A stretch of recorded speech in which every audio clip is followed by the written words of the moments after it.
Often we forget a poem and despair to remember its lines.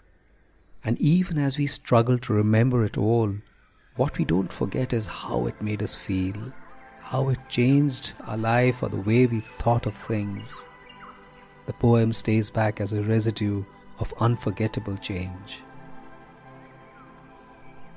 This is Sunil Bhandari, and you are listening to Uncut Poetry. Memory Keeper. She said she dressed up for me, and why not? I said she smelled nice. I had her body close to mine as she put her head on my shoulder, and we looked into the greens and the water sprays and the cranes. It was quiet. It was just an ordinary while, and we didn't bother the moments too much, letting them be, stop and find their drunken passage on their own.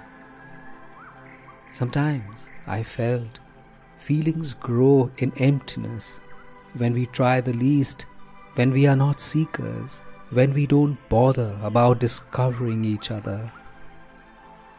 She opened her shoes to walk barefoot on the grass. She held on as she stumbled. She said she remembered everything. I said, my memory is a sieve. And she said I was lucky as I didn't have memory of pain. I looked at her face, wet with spray, at the thickets where magpies hopped, at how evening came as red-blooded life, at how the trees were looking on as compatriots, and I was close to tears to think I would soon forget it all.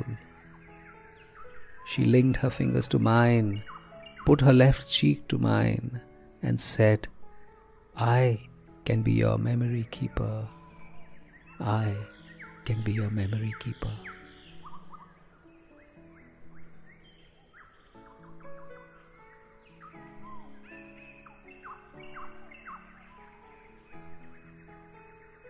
The bane of my life has been my memory. I forget prodigiously. Names, faces, conversations. Don't even get me started on dates and numbers. In office, at home, I struggle with narrating incidents, at remembering places, things we saw and ate at specific places. I had a girl who worked for me who after a decade still remembered the make of the shirt and the color of socks I'd worn when I had first interviewed her.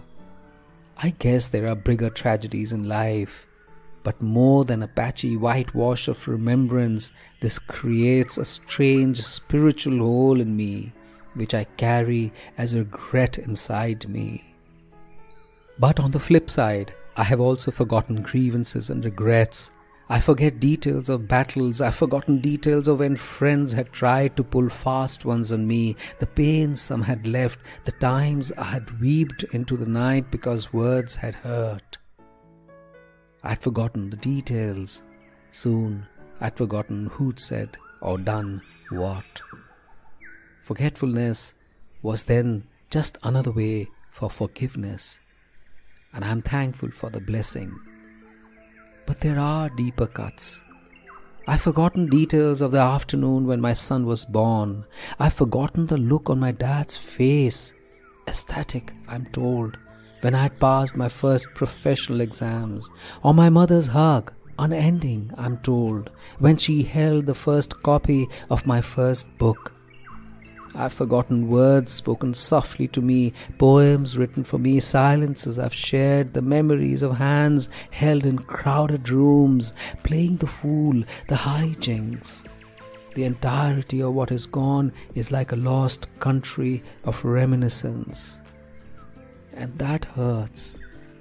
What then remains are bits and pieces of happiness, like an existential mystery where I pathetically flounder inside the discovery of my own inadequacies.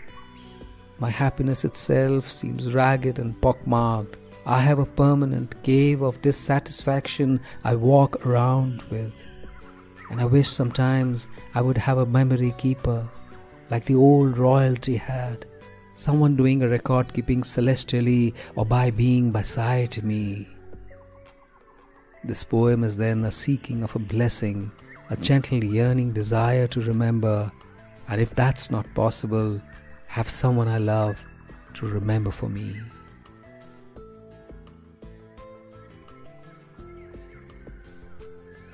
This is Sunil Bhandari and you are listening to Uncut Poetry. If you enjoyed this poem, rate it on Spotify or leave a comment on Apple Podcast.